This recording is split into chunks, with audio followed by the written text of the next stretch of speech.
30 lakh crore during next 5 years. Towards implementation of the new public sector enterprise policy, the strategic transfer of ownership of Air India has been completed. The strategic partner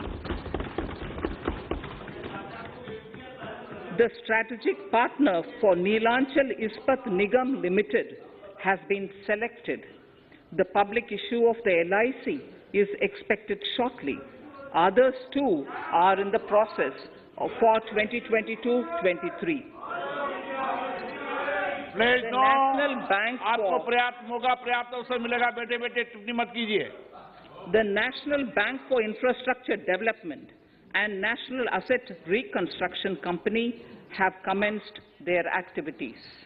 Honourable Speaker, Sir, Budget 2021-22 had provided a sharp increase in provision for public investment or capital expenditure. Throughout the year, with the Honourable Prime Minister guiding the implementation, our economic recovery is continuing to benefit from the multiplier effect.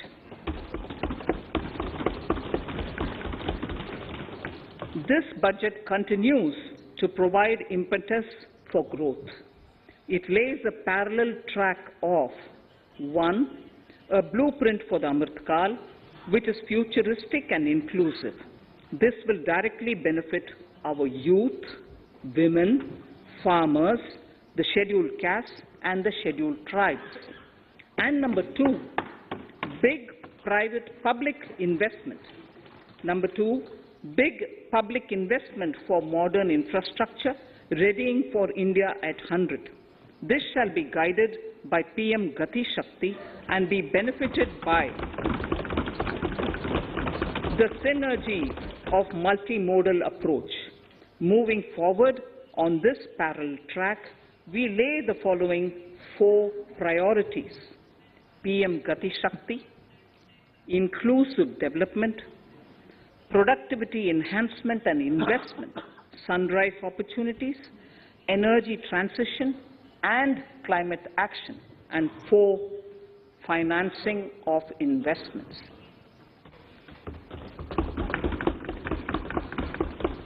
PM Gati Shakti. PM Gati Shakti is a transformative approach for economic growth and sustainable development.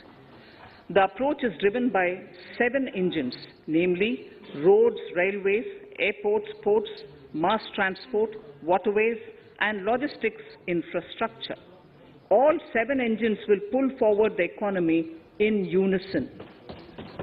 These engines are supported by the complementary roles of energy transmission, IT communication, bulk water and sewerage, and social infrastructure. Finally, the approach is powered by clean energy and Sabka Prayas. The efforts of the central government, the state governments, and the private sector together, leading to a huge job and entrepreneurial opportunities for all, especially the youth. PM Gati Shakti Master Plan, National Master Plan. The scope of PM Gati Shakti National Master Plan will encompass the 7 engines for economic transformation, seamless multimodal connectivity, and logistics efficiency. It will also include the infrastructure development by the state governments as per Gati Shakti Master Plan.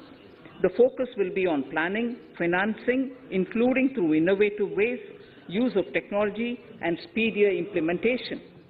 The projects pertaining to these 7 engines in the National Infrastructure Pipeline will be aligned with PM Gati Shakti framework. The touchstone of the master plan will be world-class modern infrastructure and logistics synergy among different modes of movement, both of people and goods, and location of projects. This will help raise the productivity and accelerate economic growth and development. Road transport. PM Gati Shakti Master Plan for expressways will be formulated in 22-23 to facilitate faster movement of people and goods. The National Highways network will be expanded by 25,000 kilometers in 2022-23. To 20,000 crores of rupees will be mobilized through innovative ways of financing to complement the public resources. The data exchange among all mode operators will be brought on unified logistics interface platform, designed for application programming interface. This will provide for efficient movement of goods through different modes, reducing logistics cost and time, assisting just-in-time inventory management, and in eliminating tedious documentation. Most importantly, this will provide real-time information to all stakeholders and improve international competitiveness. Open source mobility stack for organizing seamless travel of passengers will also be facilitated. Contracts for implementation of multimodal logistic parks at 4 locations through PPP mode will be awarded in 22-23. Railways will develop new products and efficient logistic services for small farmers and small and medium enterprises, besides taking the lead in integration of postal and railways network to provide seamless solutions for movement of parcels. One station, one product concept will be popularized to help local businesses and supply chains.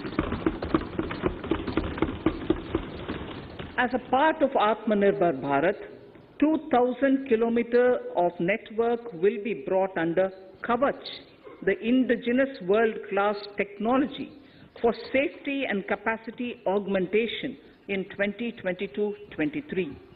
400 new generation Vande Bharat trains will better energy efficiency and passenger riding experience will be developed and manufactured during the next 3 years. 100 PM Gati Shakti cargo terminals for multimodal logistics facilities will be developed during the next 3 years. Innovative ways of financing and faster implementation will be encouraged for building metro systems of appropriate type at scale. Multimodal connectivity between mass urban transport and railway stations will be facilitated on priority. Design of metro systems, including civil structures, will be reoriented and standardized for Indian conditions and needs. Parvat Mala, as a preferred ecologically sustainable alternative to conventional roads in difficult hilly areas, National Ropeways Development Program will be taken up on PPP mode. The aim is to improve connectivity and convenience for commuters, besides promoting tourism. This may also cover congested urban areas where conventional mass transit system is not feasible. Contracts for 8 such ropeway projects for a length of 60 kilometers will be awarded in 22-23.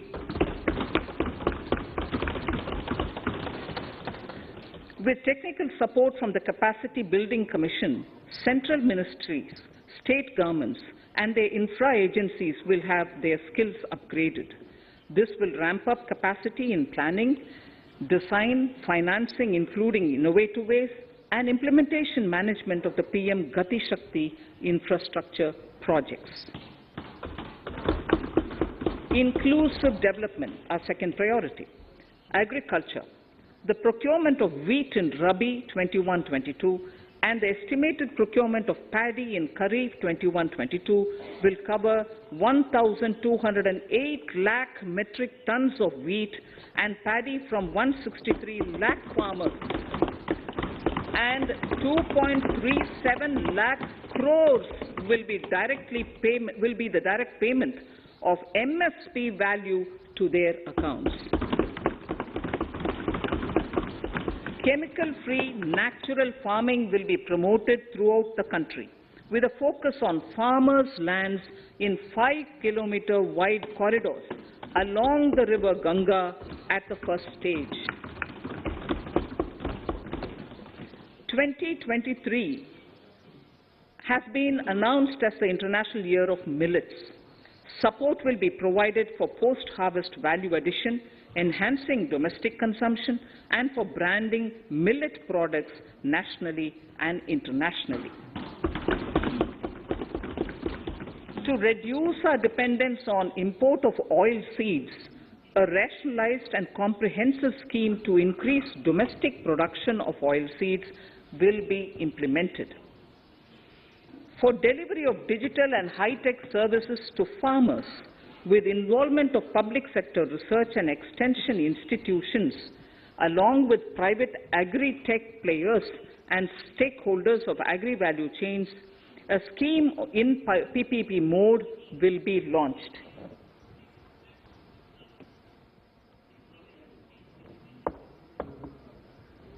Use of Kisan drones will be promoted for crop assessment, digitization of land records, spraying of insecticides and nutrients.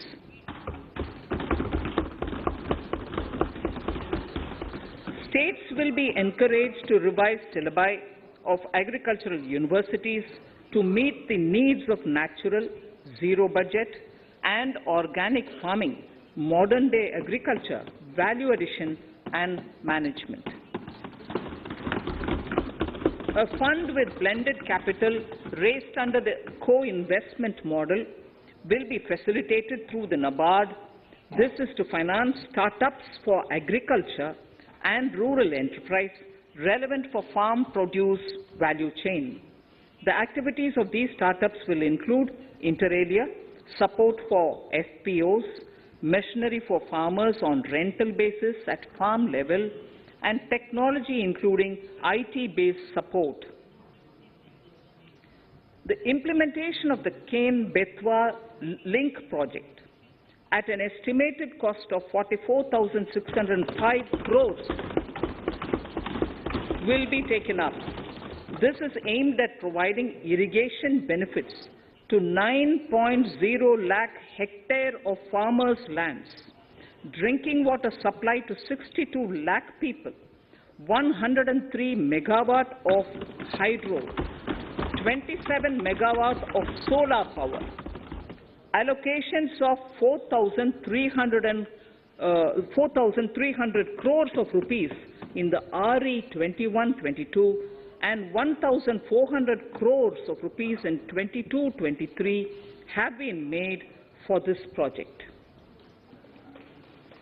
Honorable Speaker, sir, draft DPRs for 5 river links, namely Daman-Ganga Pinjal, Par-Tapi Narmada, Godavari Krishna, Krishna Pennar, and Pennar Kaveri have been finalized. Once a consensus is reached among the beneficiary states, the Centre will provide support for their implementation. For farmers to adopt suitable varieties of fruits and vegetables and to use appropriate production and harvesting techniques, our government will provide a comprehensive package with participation of state governments. MSMEs, Udyam, eShram, NCS, and ASEEM portals will be interlinked. Their scope will be widened. They will now perform as portals with live organic databases, providing G2C, B2C, and B2B services. These services will relate to credit facilitation, skilling, and recruitment with an aim to further formalize the economy and enhance entrepreneurial opportunities for all.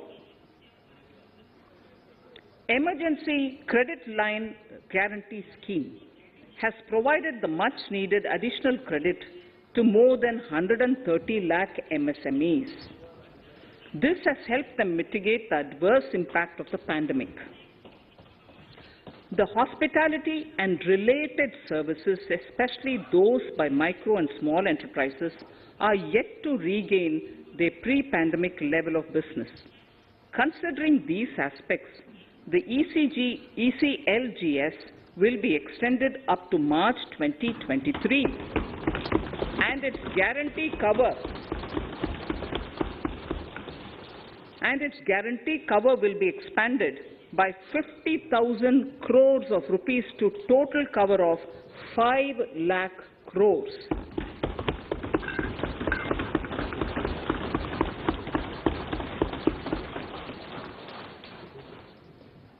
With the additional amount being earmarked exclusively for the hospitality and related sectors.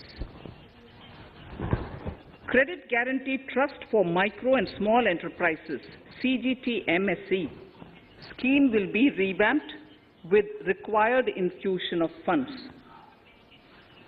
This will facilitate additional credit of 2 lakh crore for micro and small enterprises and expand employment opportunities.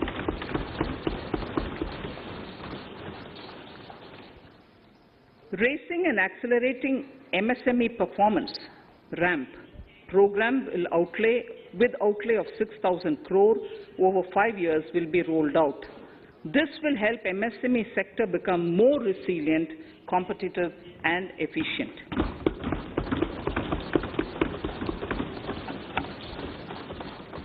Skilling programs and partnership with the industry will be reoriented to promote continuous skilling avenues, sustainability and employability.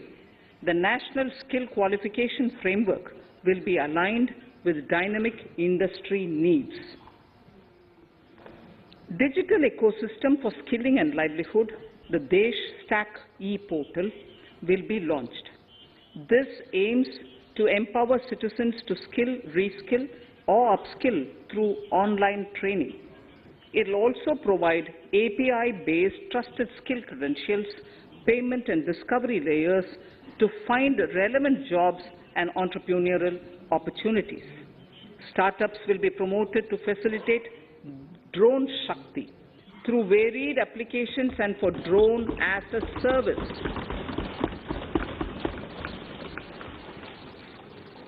In select ITIs in all states, the required courses for skilling will be started. Due to the pandemic-induced closure of schools, our children, particularly in the rural areas and those from scheduled castes and scheduled tribes and other weaker sections, have lost almost 2 years of formal education. Mostly, these are children in government schools. We recognize the need to impart supplementary teaching and to build a resilient mechanism for education delivery. For this purpose, One Class, One TV channel program of PM E-Vidya will be expanded from 12 to 200 TV channels. This will enable all states to provide supplementary education in regional languages for classes 1 to 12.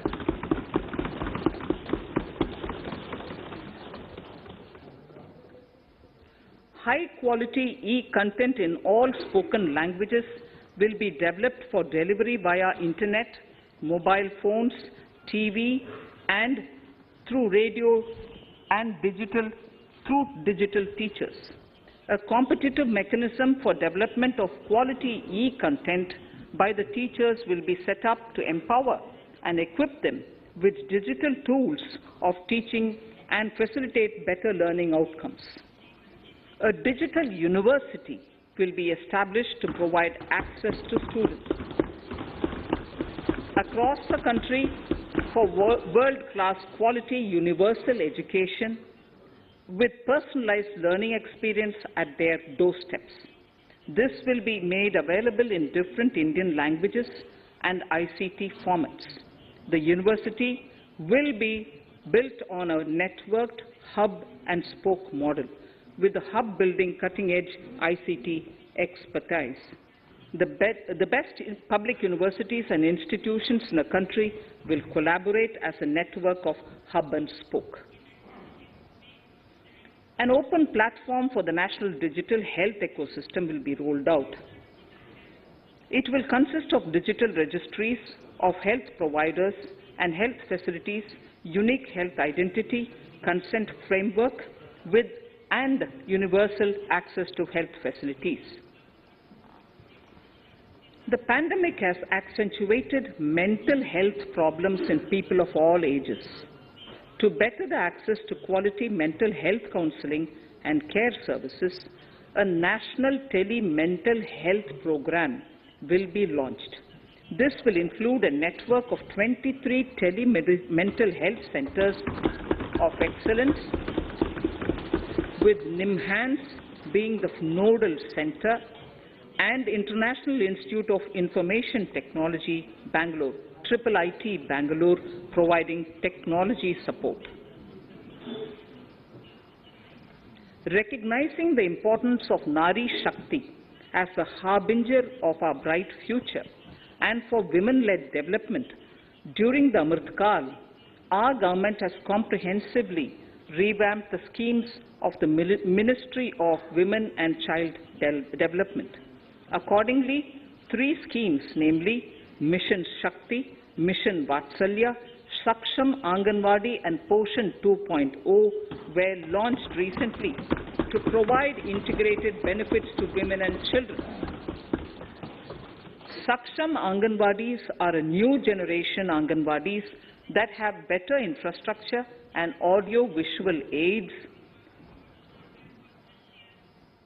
powered by clean energy and providing improved environment for early childhood development. 2 lakh Anganwadis will be upgraded under this scheme. Current coverage of Har Ghar Nal Se Jal is 8.7 crores. Of this, 5.5 crore households were provided tap water in last 2 years itself. Allocation of 60,000 crores of rupees has been made with an aim to cover 3.8 crore households in 2022 and 23. In 22-23, 80 lakh houses will be completed for the identified eligible beneficiaries of the PM Awas Yojana, both rural and urban. 48,000 crores is allotted for this purpose. The central government will work with the state governments for reduction of time required for all land and construction related approvals, for promoting affordable housing for middle class and for the economically weaker sections in urban areas. We shall also work with the financial sector regulators to expand access to capital along with reduction in cost of intermediaries. A new scheme, Prime Minister's Development Initiative for the Northeast, will be implemented through the Northeastern Council. It will fund infrastructure in the spirit of PM Gati Shakti and social development projects based on felt needs of the Northeast. This will enable livelihood activities for youth and women, filling the gaps in various sectors. It will not be a substitute for existing central or state schemes. While the central ministries may also post their candidate projects, priority will be given to those posted by the states. An initial allocation of 1,500 crores of rupees will be made, and the initial list of projects is given in Annexure 1 of my speech. Our vision to improve the quality of life of citizens in the most backward districts of the country through Aspirational Districts program has been translated into reality in a very short span of time. 95% of those 112 districts have made significant progress in key sectors such as health, nutrition, financial inclusion, and basic infrastructure. They have surpassed even some of the state average values.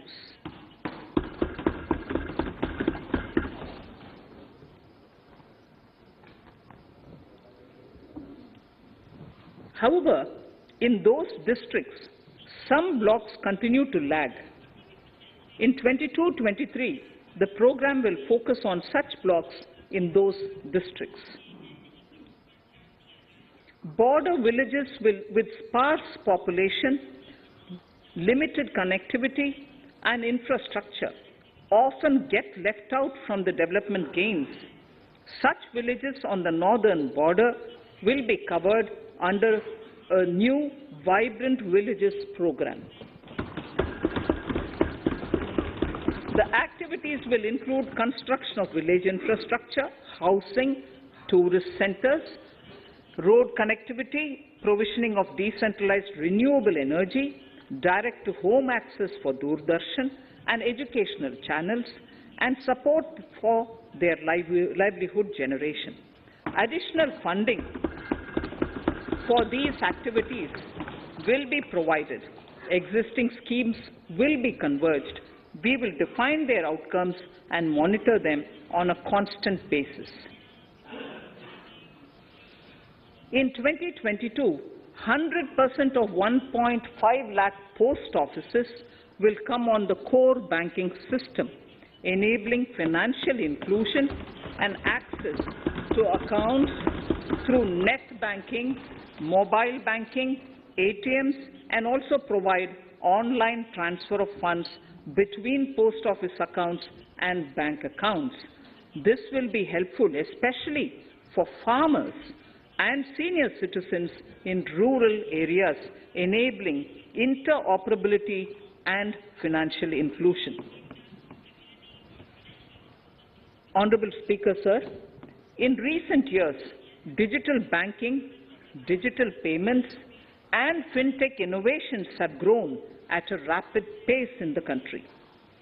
Government is continuously encouraging these sectors to ensure that the benefits of digital banking reach every nook and corner of the country in a consumer-friendly manner.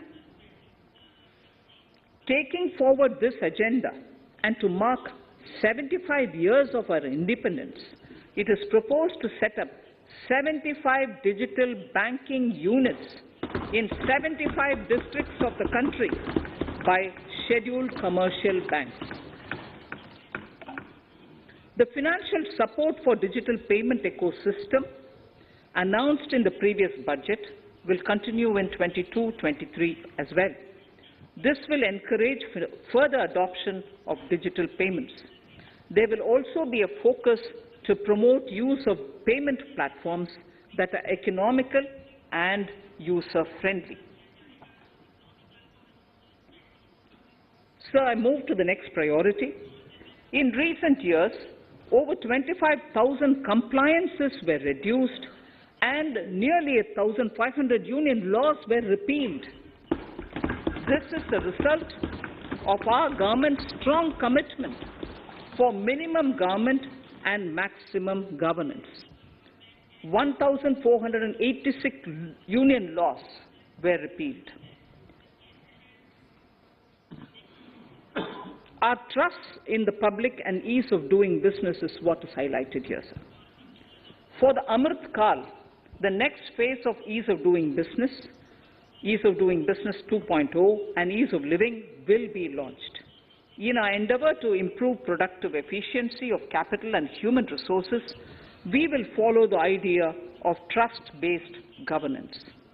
The new phase will be guided by an active involvement of the states, digitization of manual processes and interventions, integration of the central and state level systems through IT bridges, a single point access for all citizen-centric services, and standardization and removal of overlapping compliances. Crowdsourcing of suggestions and ground-level assessment of the impact with active involvement of citizens and businesses will be encouraged. A single window portal, Parivesh, for all green clearances was launched in 2018. It has been instrumental in reducing the time required for approvals significantly. The scope of this portal will be expanded to provide information to the applicants based on location of units, information about specific approvals, will be provided. It will enable application for all 4 approvals through a single form and tracking of the process through Centralized Processing Center Green, CPC Green. E-passports. The issuance of e-passports using embedded chip and futuristic technology will be rolled out in 22-23 to enhance the convenience for the citizens in their overseas travel. By the time of India at 100, nearly half our population is likely to be living in urban areas. To prepare for this, orderly urban development is of critical importance. This will help realize the country's economic potential, including livelihood opportunities for the demographic dividend. For this, on the one hand, we need to nurture the megacities and their hinterlands to become current centers of economic growth.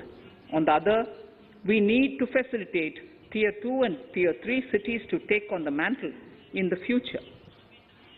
This would require us to reimagine our cities into centers of sustainable living with opportunities for all, including women and our youth. For this to happen, urban planning cannot continue with a business-as-usual approach. We plan to steer a paradigm change. A high-level committee of reputed urban planners, urban economists, and institutions will be formed to make recommendations on urban sector policies, capacity building, planning, implementation, and governance. For urban capacity building, support will be provided to the states. Modernization of building bylaws, town planning schemes, transit-oriented development will be implemented. This will facilitate reforms for people to live and work closer to the mass transit systems.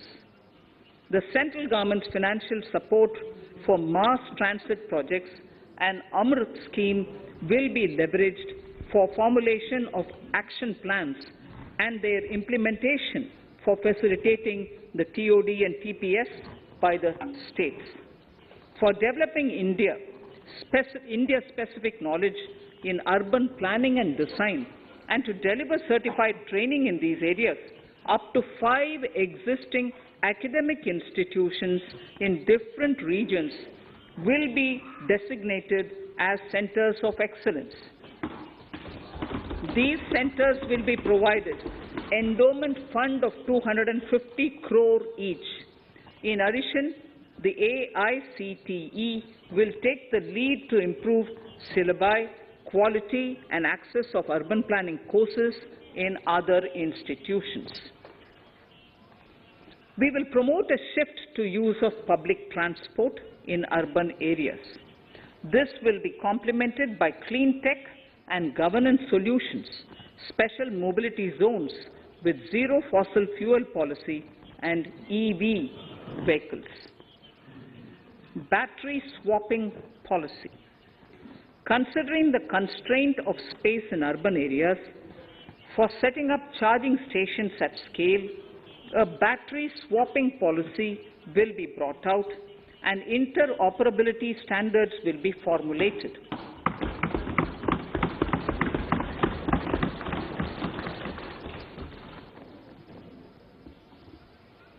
The private sector will be encouraged to develop sustainable and innovative business models for battery or energy as a service. This will improve efficiency in the EV ecosystem. Efficient use of land resources is a strong imperative. States will be encouraged to adopt unique land parcel identification number to facilitate IT-based management of records. The facility for transliteration of land records across any of the Schedule 8 languages will also be rolled out.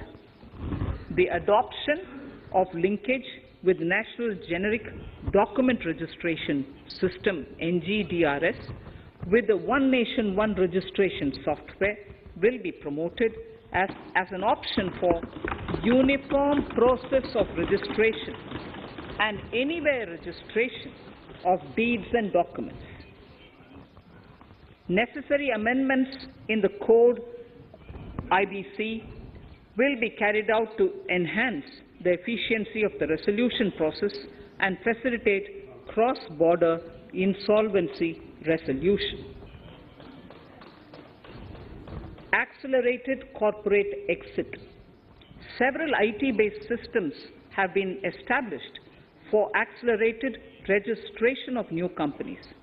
Now the Center for Processing Accelerated Corporate Exit, CPACE, will process re-engineering, will be established to facilitate and speed up the voluntary winding up of these companies from the currently required 2 years to less than 6 months. Government procurement. Government rules have recently been modernized for the needs of Amritkal. The new rules have benefited from the inputs from various stakeholders. The modernized rules allow use of transparent quality criteria besides cost and evaluation of complex tenders.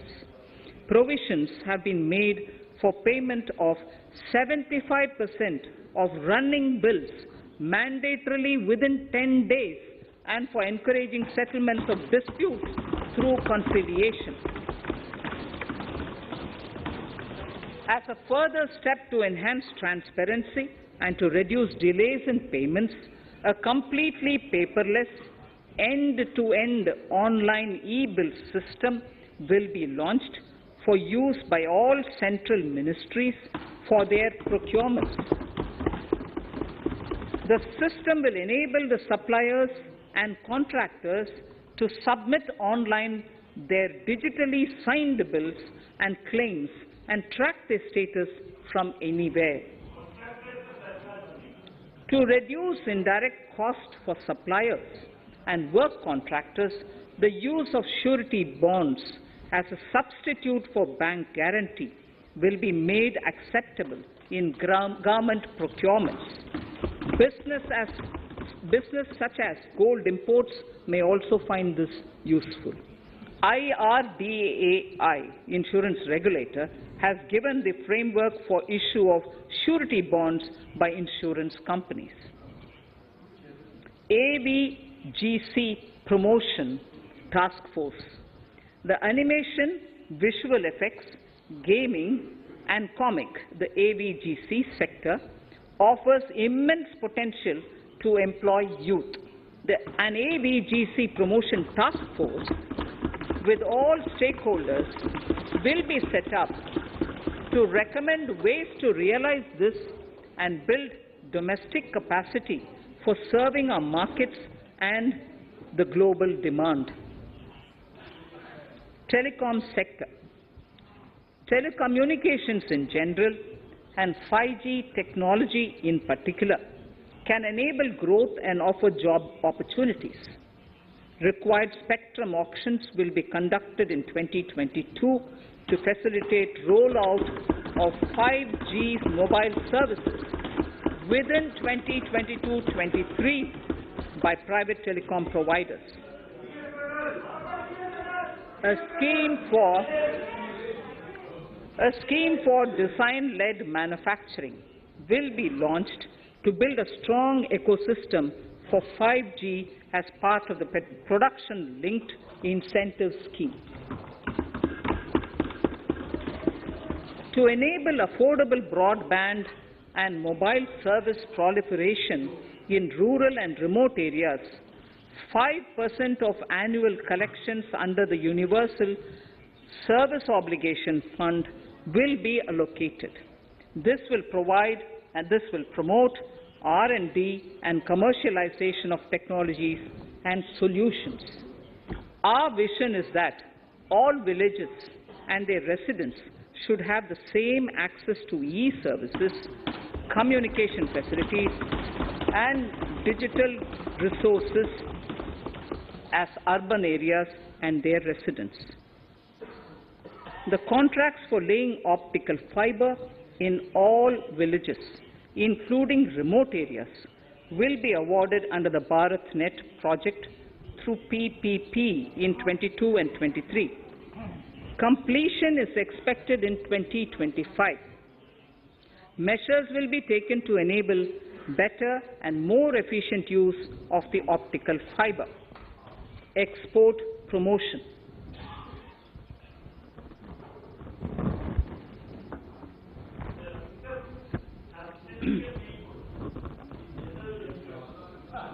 The Special Economic Zones Act will be replaced with a new legislation that will enable the states to become partners in development of enterprise and service hubs.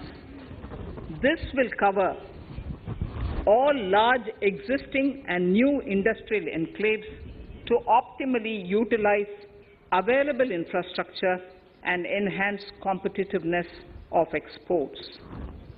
Atmanirbharta in defense. Our government is committed to reducing imports and promoting Atmanirbharta in equipment for the armed forces. 68% of the capital procurement budget will be earmarked for domestic industry in 22-23, up from 58% in 21-22. Defense R&D will be opened up for industry, startups and academia, with 25% of defense R&D budget earmarked.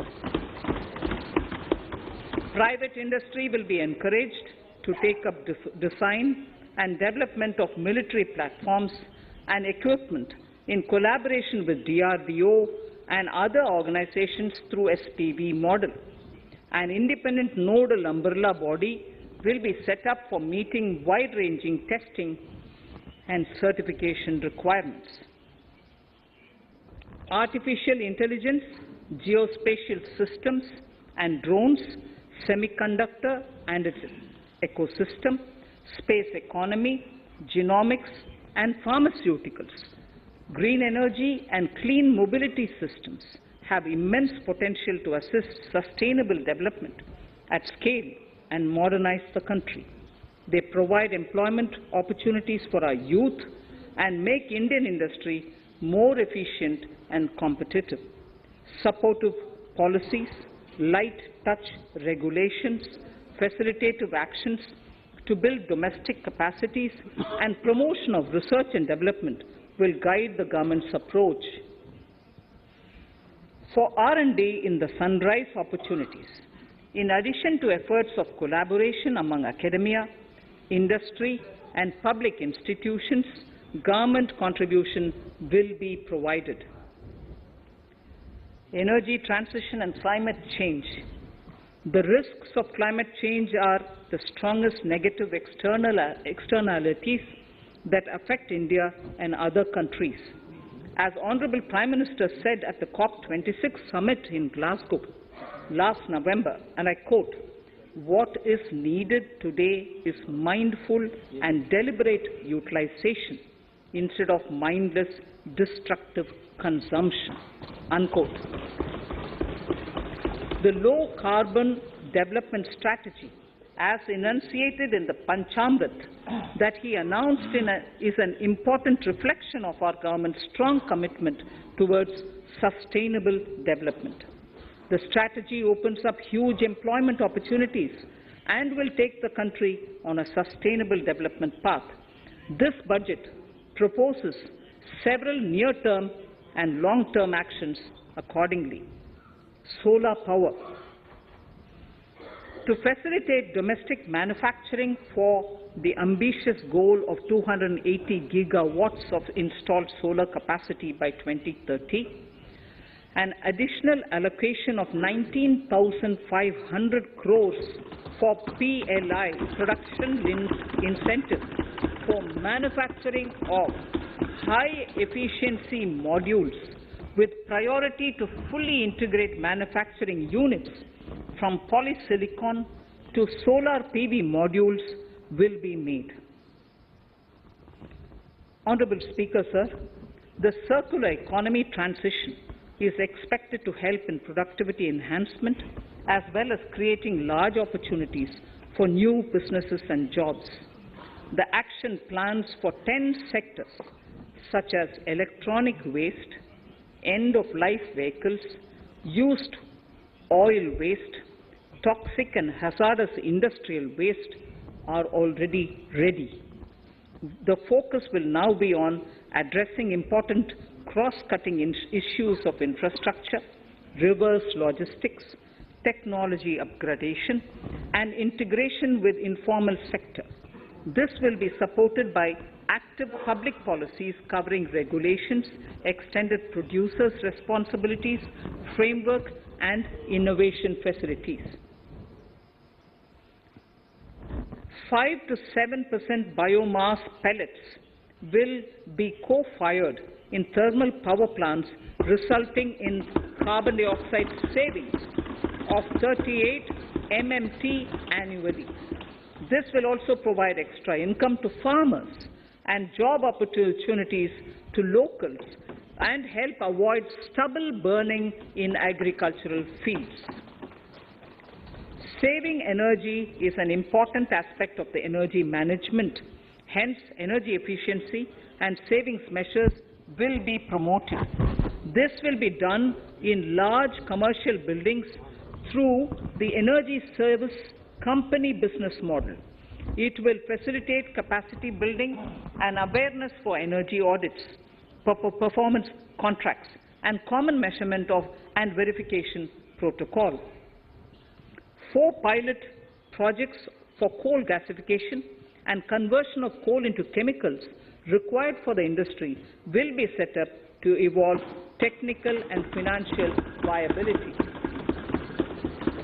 The policies and required legislative changes to promote agroforestry and private forestry will be brought in.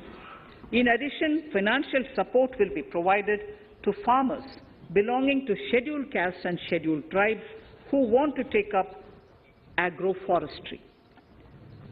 Honourable Speaker, I now move to the 4th priority, financing of investments. Capital investment holds the key to speedy and sustainable economic revival and consolidation through its multiplier effect.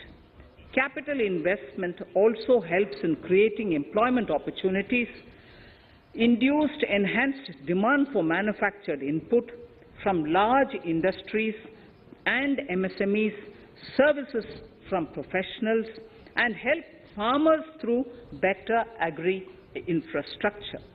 The economy has shown strong resilience to come out of the effects of the pandemic with high growth. However, we need to sustain that level to make up for the setback of 2020-2021. As outlined in para 5 earlier, the virtuous cycle of investment requires public investment to crowd in private investment. At this stage, private investments seem to require that support to rise to their potential and to the needs of the economy. Public investment must continue to take the lead and prime the private investment and demand in 2022-23. Considering the above imperative, the outlay for capital expenditure in the Union budget is once again being stepped up sharply by 35.4% from 5.54 lakh crore in the current year to 7.50 lakh crores in 22-23. This has increased to more than 2.2 times the expenditure of 2019-20. This outlay in 22-23 will be 2.9% of the GDP. Effective capital expenditure, with this investment taken together with the provision made for creation of capital assets through grants and aid to states, the effective capital expenditure of the central government is estimated at 10.68 lakh crores in 22-23.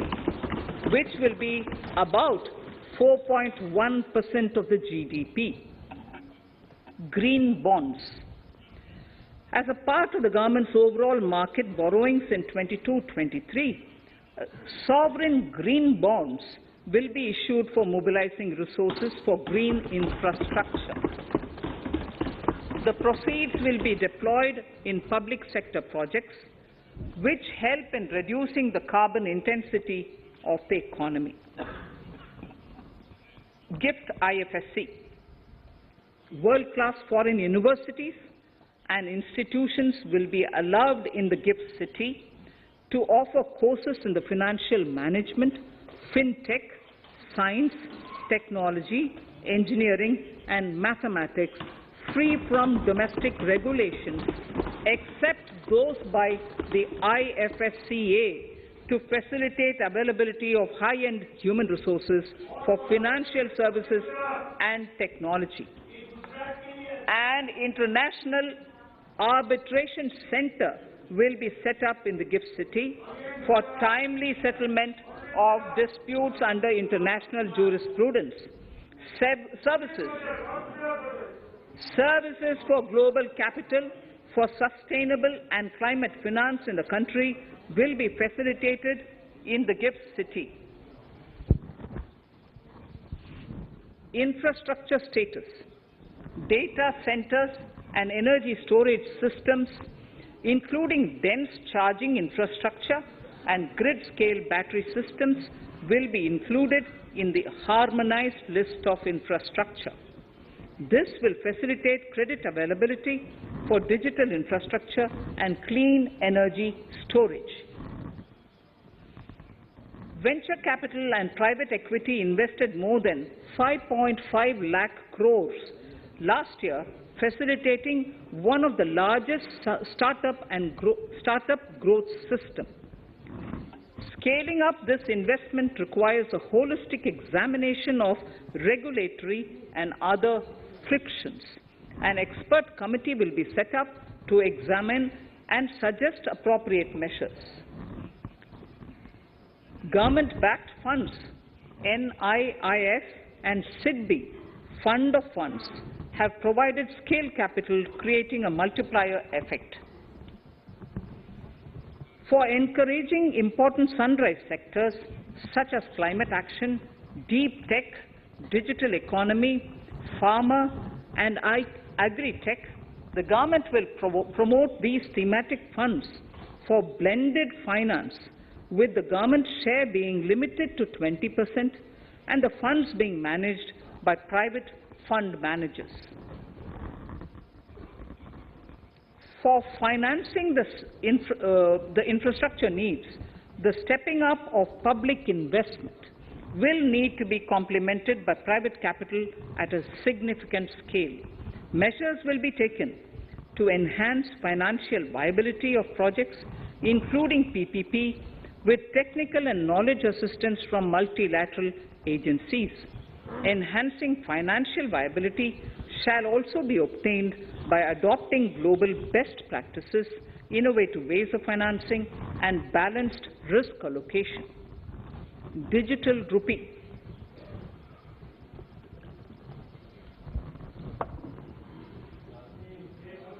Introduction of a central bank digital currency will give a big boost to digital economy. Digital currency will also lead to a more efficient and cheaper currency management system. It is therefore proposed to introduce digital rupee using blockchain and other technologies to be issued by the Reserve Bank of India starting 2022 and 23. Financial assistance to states for capital investment. Reflecting the true spirit of cooperative federalism, the central government is committed to bolstering the hands of the states in enhancing their capital investment towards creating productive assets and generating remunerative employment.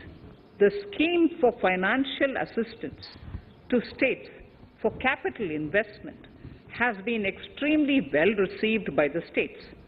In deference to the requests received during my meeting with the Chief Ministers and State Finance Ministers, the outlay for this scheme is being enhanced from 10,000 crores in the budget estimates to 15,000 crores in the revised estimates for the current year.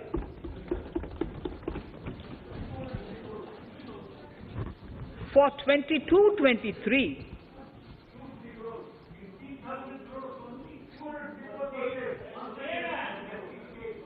I'll repeat that sentence for the benefit of many of our honourable members.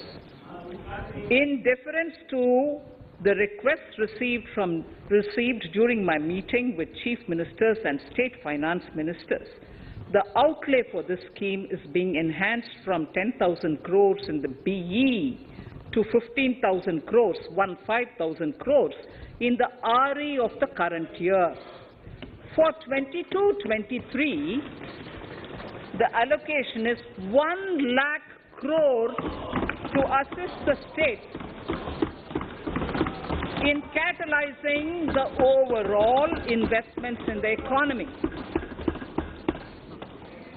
These 50-year interest-free loans are over and above the normal borrowings allowed to the states,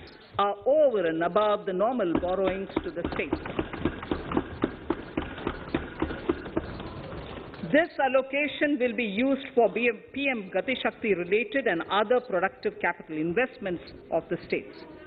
It will also include components for supplemental funding for priority segments of PM Gram Sadak Yojana, including support for the state's share, digitization of the economy, including digital payments and completion of OFC network, and reforms related to building bylaws, town planning schemes, transit-oriented development, and transferable development rights.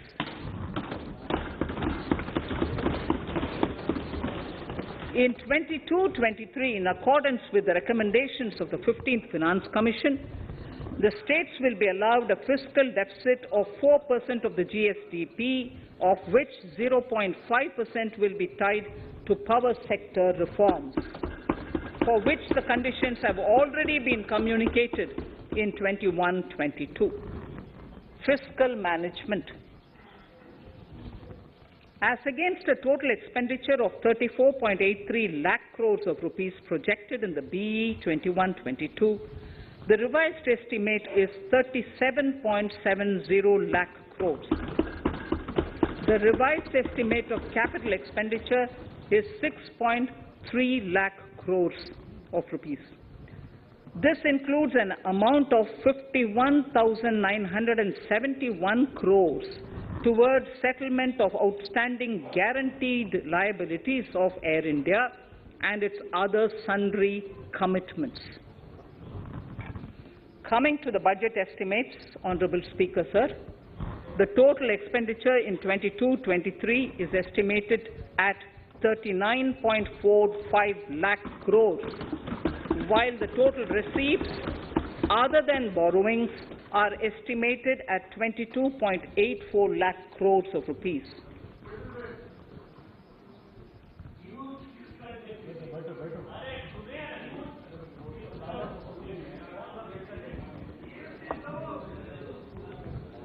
The revised fiscal deficit, Honourable Speaker, in the current year is estimated at 6.9% of the GDP, as against 6.8% projected in the budget estimates. The fiscal deficit is in 22-23 is estimated at 6.4% of the GDP, which is consistent with the broad path of the fiscal consolidation announced by me last year to reach a fiscal deficit level below 4.5% by 25-26. While setting the fiscal deficit level in 22-23, I am conscious of the need to nurture growth through public investment to become stronger and sustainable. I will now move to Part B of my speech.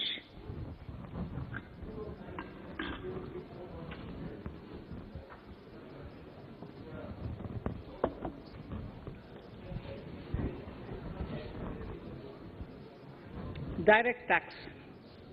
Honorable Speaker, sir, I take this opportunity to thank all the taxpayers of our country who have contributed immensely and strengthened the hands of the government in helping their fellow citizens in this hour of need.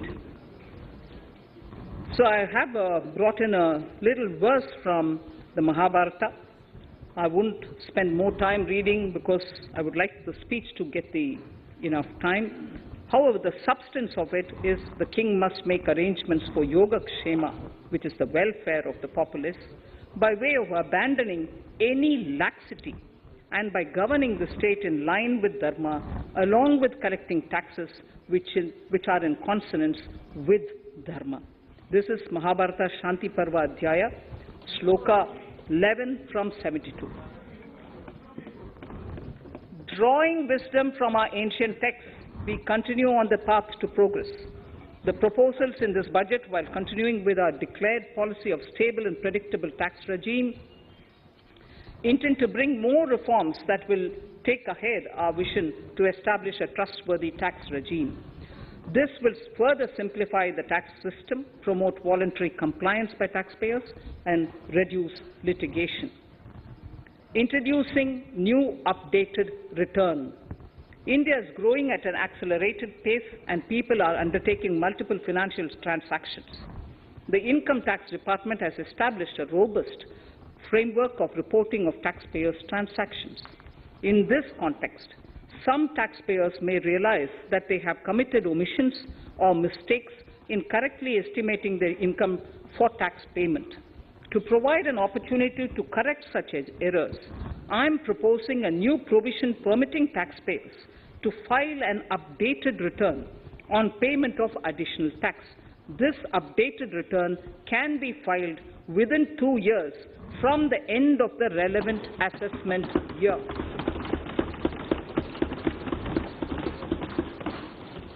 Honorable Speaker, sir, presently, if the department finds out that some income has been missed out by an assessee, it goes through a lengthy process of adjudication.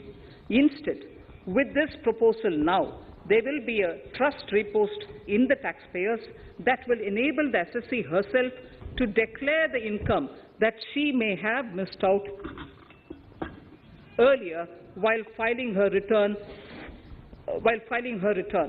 Full details of the proposal are given in the finance bill. It is an affirmative step in the direction of voluntary compliance.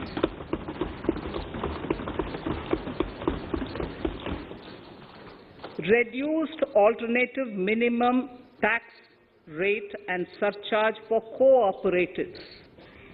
Currently, cooperative societies are required to pay alternate minimum tax at the rate of 18 and 1.5%. However, companies pay the same rate, the same, which is the alternate minimum tax, at the rate of 15%. To provide a level playing field between cooperative societies and companies, I propose to reduce this rate for the cooperative societies also to 15%.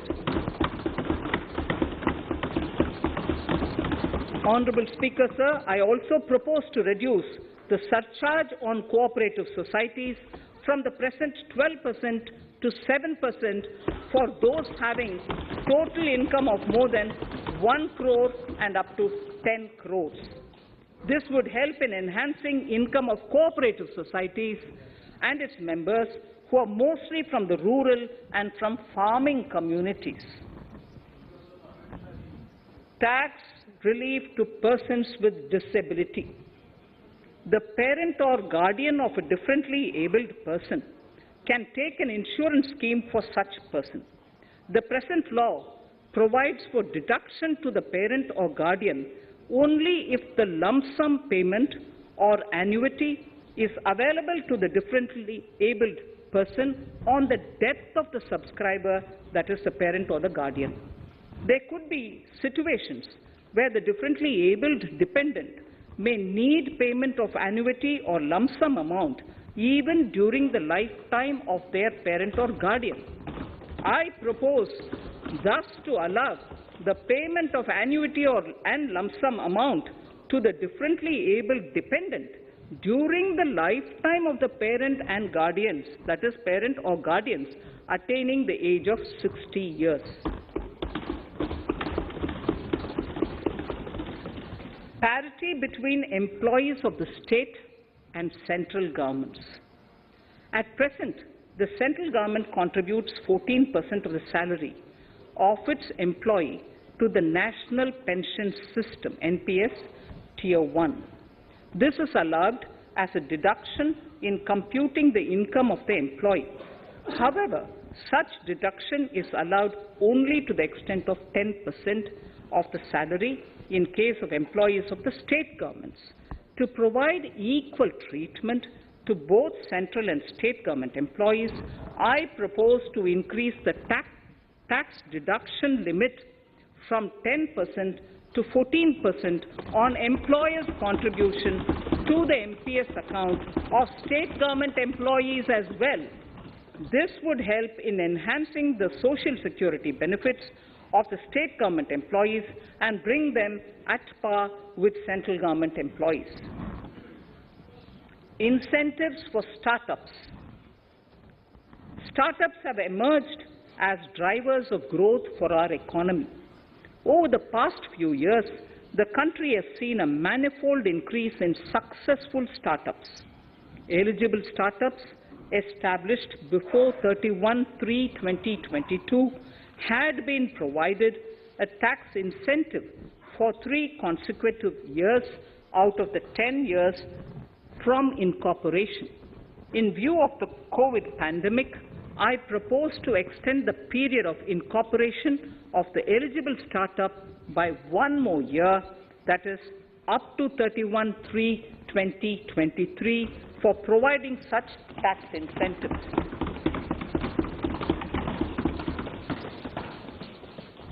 Incentives for newly incorporated manufacturing entities under concessional tax regime.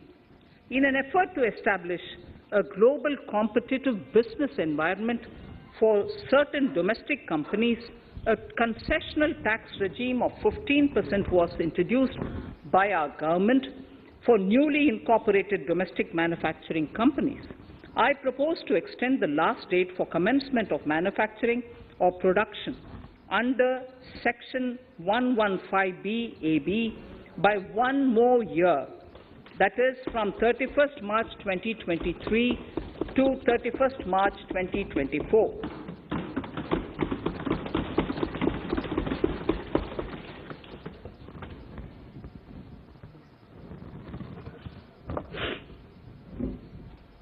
Scheme for taxation of virtual digital assets.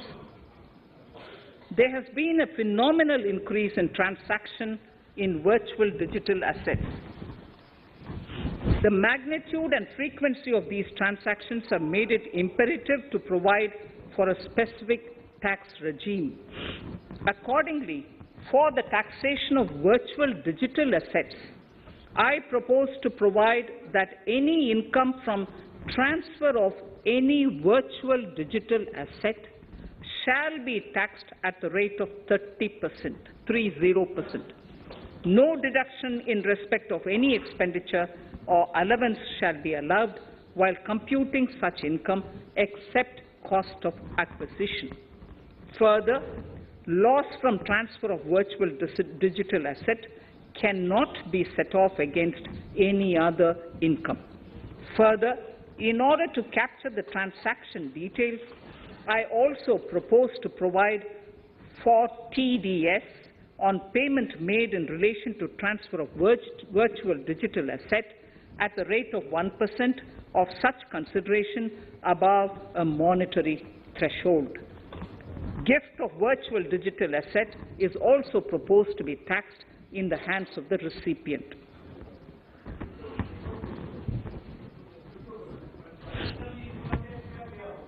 Litigation management to avoid repetitive appeals by the department. It has been observed that a lot of time and resources are consumed in filing of appeals which involve identical issues. Taking forward our policy of sound litigation management, I propose to provide that if a question of law in the case of an assessee is identical to a question of law which is pending in the appeal before a jurisdictional High Court or Supreme Court. In any case, the filing of further appeal in the case of this assessee by the department shall be deferred till such a question of law is decided by the jurisdictional High Court or the Supreme Court. This will greatly help in reducing the repeated litigation between taxpayer and the department. Taking forward our efforts to further promote the IFSC, I hereby propose to provide that income of a non-resident from offshore derivative instruments or over-the-counter derivatives issued by an offshore banking unit, income from royalty and interest on account of lease of ship, and income received from portfolio management services in IFSC shall be exempt from tax subject to specified conditions. Rationalization of surcharge. In the globalized business world, there are several work contracts whose terms and conditions mandatorily require formation of a consortium. The members in the consortium are generally companies. In such cases, the income of these AOPs has to suffer a graded surcharge up to 37%, which is a lot more than surcharge on the individual companies. Accordingly, I propose to cap the surcharge of these AOPs at 15%, 15%. Further, the long-term capital gains on listed equity shares, units, etc., are liable to maximum surcharge of 15%, while other long-term capital gains are subjected to a graded surcharge which goes up to 37%. I propose to cap the surcharge on long-term capital gains arising on transfer of any type of assets at 15%. This step will give a boost to startup community, and along with my proposal on the extended tax benefits to manufacturing companies and startups, reaffirms our commitment to Atmanirbhar Bharat. Clarification in relation to health and education cess as business expenditure. The income tax is not an allowable expenditure for computation of business income. This includes tax as well as surcharges. The health and education cess is imposed as an additional surcharge on the taxpayer for funding specific government welfare programs. However, some courts have allowed health and education cess as business expenditure, which is against the legislative intent. To reiterate the legislative intent, I propose to clarify that any surcharge or cess on income and profits is not allowable as business expenditure. Deterrence against tax evasion.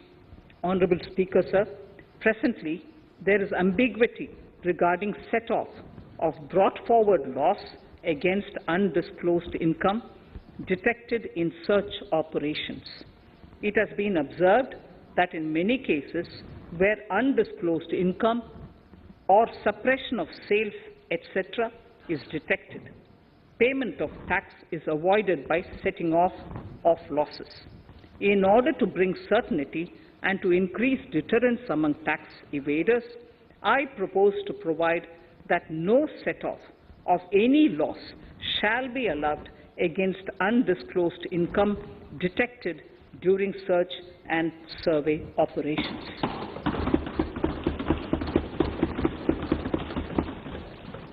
It has been noticed that as a business promotion strategy, there is a tendency on businesses to pass on benefits to their agents.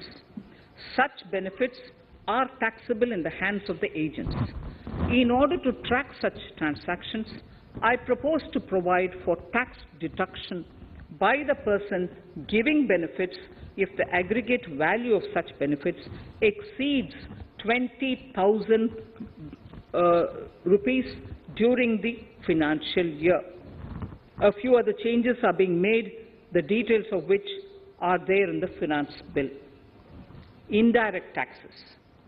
So remarkable progress in GST. GST has been a landmark reform of independent India, showcasing the spirit of cooperative federalism. While aspirations were high, there were huge challenges too. These challenges were overcome deftly and painstakingly under the guidance and the oversight of the GST Council.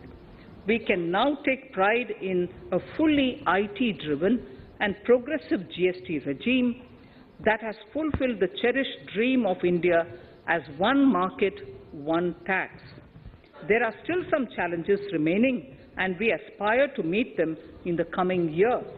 The right balance between facilitation and enforcement has engendered significantly better compliance, and enforcement has engendered better compliance.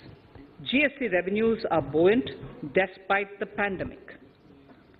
I would bring in something which I've got to know this morning, not part of my speech, but worth putting in here for the knowledge of the Honourable House. I would like to bring to the notice of this House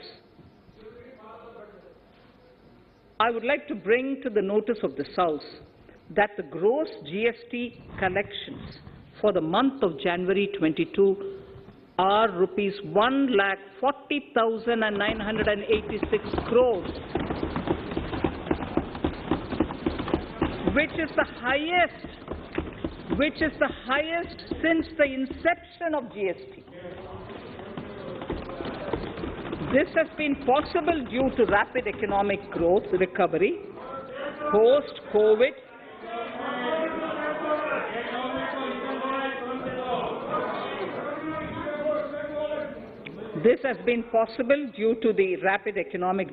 recovery post-COVID, as well as various policy and administration undertaken by central and state tax administrations.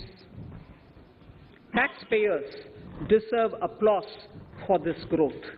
Not only did they adapt to the changes, but enthusiastically contributed to the cost of paying taxes. Special economic zones. In part A of my speech, I have referred to the proposed reforms in SEZs. Alongside, we will also undertake reforms in customs administration of SEZs, and it shall henceforth be fully IT-driven and function on the Customs National Portal with a focus on higher facilitation and with only risk-based checks. This will ease doing business by SEZ units considerably. This reform shall be implemented by 30th September 2022. Customs reforms and duty rate changes. Customs administration has reinvented itself over the years through liberalized procedures and infusion of technology. Faceless customs has been fully established. During COVID-19 pandemic, customs formation have done exceptional frontline work against all odds, displaying agility and purpose. Customs reforms have played a very vital role in domestic capacity creation, providing level playing field to our MSMEs, easing the raw material supply side constraints, enhancing ease of doing business, and being an enabler to other policy initiatives such as PLI and phased manufacturing plans. My proposal on customs side are aligned to these objectives. Project imports and capital goods. National Capital Goods Policy 2016 aims at doubling the production of capital goods by 2025. This would create an employment opportunities and result in increased economic activity. However, several duty exemptions, even extending to over 3 decades, in some cases have been granted to capital goods for various sectors like power, fertilizer, textiles, leather footwear, food processing, and fertilizers. These exemptions have hindered the growth of the domestic capital goods sector. Similarly, project import duty concessions have also deprived the local producers of a level playing field in areas like coal mining projects, power generation, transmission or distribution projects, railway and metro projects. Our experience suggests that reasonable tariffs are conducive to the growth of domestic industry and make in India without significantly impacting the cost of essential imports. Accordingly, Honourable Speaker, Sir, it is proposed to phase out the concessional rates in capital goods and project imports gradually and apply a moderate tariff of 7.5%. Certain exemptions for advanced machineries that are not manufactured within the country shall continue. A few exemptions are being introduced on inputs like specialized castings, ball screw, and linear motion guide to encourage domestic manufacturing of capital goods. In the last two budgets, we have rationalized several customs exemptions. We have once again carried out an extensive consultation, including by crowdsourcing. As a result of these consultations, more than 350 exemption entries are proposed to be gradually phased out. These include exemptions on certain agricultural produce,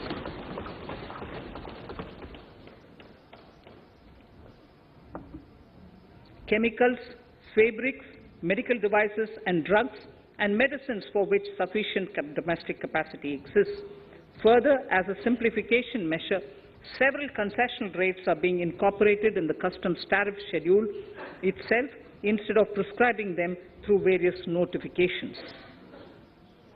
This comprehensive review will simplify the customs rate and tariff structure, particularly for sectors like chemicals, textiles, and metals, and minimize disputes. Removal of exemption on items which are or can be manufactured in India and providing concessional duties on raw material that go into manufacturing of intermediate products will go many a step forward in achieving our objective of Make in India and Atmanirbhar Bharat. I shall now take up specific sector-specific proposals. Electronics. Electronic manufacturing has been growing rapidly. Customs duty rates are being calibrated to provide a graded rate structure to facilitate domestic manufacturing of wearable devices, hearable devices, and electronic smart meters. Duty concessions are being given to parts of transformer of mobile phone chargers and camera lens of mobile camera module and certain other such items. This will enable domestic manufacturing of high-growth electronic items. Gems and jewellery. To give a boost to the gems and jewellery sector, customs duty on cut and polished diamonds and gemstones is being reduced to 5%. Simply sawn diamond would attract nil customs duty.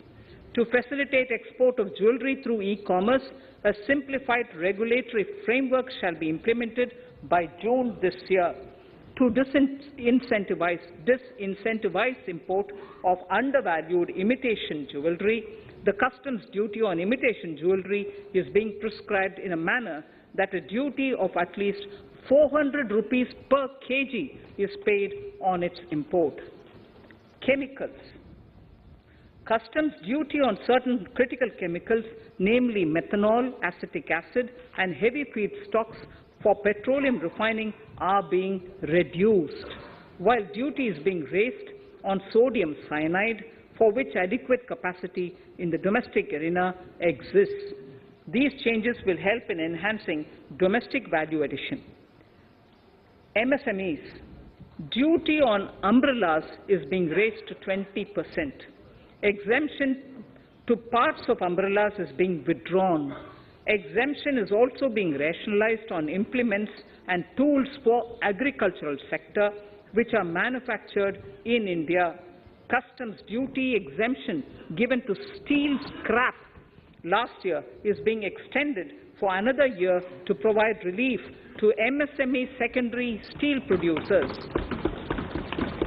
Certain anti-dumping and CVD on stainless steel and coated steel flat products, bars of alloy steel and high-speed steel are being revoked in larger public interest considering prevailing high prices of metals. To incentivize exports, exemptions are being provided on items such as embellishment, trimmings, fasteners, buttons, zipper, lining material, specified leather, furniture fittings and packaging boxes that may be needed by bona fide exporters of handicrafts, textiles, leather garments, leather footwear and other goods. Honourable Speaker, sir, duty is being reduced on certain inputs required for shrimp aquaculture so as to promote its exports. Tariff measure to encourage blending of fuel. Blending of fuel is a priority for this government. To encourage the efforts for blending of fuel, unblended fuel shall attract an additional differential excise duty of ₹2 per litre from first day of October 22. A few other changes are being made in duty rates, customs, tariff and customs law, the details of which are there in the finance bill. Mr. Speaker, sir, with these words, I commend the budget to this august House. Thank you. Item number 2, Srimati Nirmala Sitharaman ji.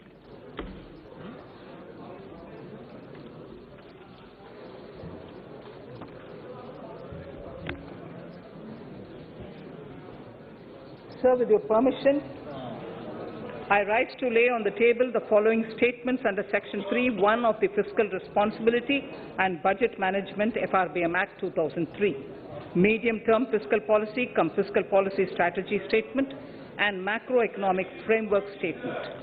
Item number 3, Vitt Videk 2020, Nirmala Sitharaman ji. Sir, item number 3, Finance Bill. Sir, with your permission, I rise to move for leave to introduce the Finance Bill 2022. प्रश्न ये कि वित्त विधेयक को पुनर्स्थापित करने की अनुमति प्रदान की जाए। जो सदस्य इसके पक्ष में हाँ कहें, जो सदस्य विरोध में ना कहें, मेरे विचार में निर्णय हाँ वालों के पक्ष में, हाँ वालों के पक्ष में। माननीय मंत्री जी, वित्त विधेयक को पुनर्स्थापित करें। Sir, I introduce the bill. सभा की कार्रवाई